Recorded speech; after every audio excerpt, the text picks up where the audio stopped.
खूप तुम्ही कधी अशा शक्तीबद्दल ऐकले आहे का, जिचे नाव घेतात साक्षात अनिष्ट आणि दुष्ट शक्ती थरथर कापतात आणि तिथून पळून जातात? एक अशी अलौकिक शक्ती जिच्यासमोर पंचमहाभूतेही नतमस्तक होतात. आज आपण अशा एका महान विभूतीचा थरारक प्रवास पाहणार आहोत, ज्यांचे जीवन म्हणजे बुद्धीच्या पलीकडच्या चमत्कारांचा एक महासागरच होता. बाळूमामा हे नाव नाही, तर एक चालते बोलते चैतन्य होते. त्यांची योगसिद्धी इतकी अफाट होती की ऐन पावसाळ्यात रानावनात फिरताना सुद्धा त्यांच्या चपलांना कधी चिखल लागत नसे आणि त्यांच्या कपड्यांना कधीही घामाची दुर्गंधी येत नसे. ते त्रिकालज्ञानी होते. समोरच्या माणसाच्या मनात काय चालले आहे हे ते क्षणात ओळखत असत. त्यांची वाचासिद्धी तर इतकी जबरदस्त होती की त्यांच्या मुखातून निघालेला शब्द कधीच खाली पडत नसे. म्हणूनच त्यांनी दिलेल्या शिव्या यासुद्धा भक्तांसाठी आशीर्वादाच्या ओव्याच ठरत असत.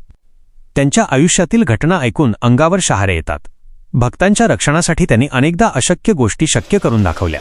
एकदा तर ताटातील मटणाचे थेट वांगे झाल्याचे दाखवून त्यांनी सर्वांना थक्क केले होते.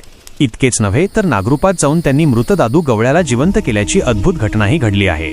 त्यांच्या सान्निध्याचा प्रभाव इतका होता की त्यांचा भीमा नावाचा कुत्रा एकादशीच्या दिवशी अन्नाचा त्याग करून फक्त दूध पीत असे. इतके प्रचंड ब्रह्मांड नायक सामर्थ्य असूनही मामांनी आयुष्यभर साधेपणा जपला. धन, मान आणि संसारासुखे त्यांना माती समान वाटत. त्यांनी स्वतःच्या संसाराचा त्याग करून उभ्या जगाचा संसार हाच आपला मानला आणि गोरगरिबांना अन्नदान हीच खरी भक्ती मानली. आदमापूर आणि भंडाऱ्याचे महात्म्य. आज ही सर्व दिव्यशक्ती आदमापूर येथे केंद्रित झाली आहे, ज्याला दुजे पंढरपूर म्हटले जाते.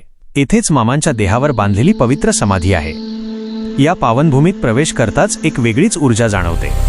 येथे येणाऱ्या प्रत्येक भाविकाला एक विशेष आशीर्वाद मिळतो, तो म्हणजे मामांचा भंडारा, हळद. येथे प्रसाद म्हणून तीर्थ आणि भंडारा दिला जातो.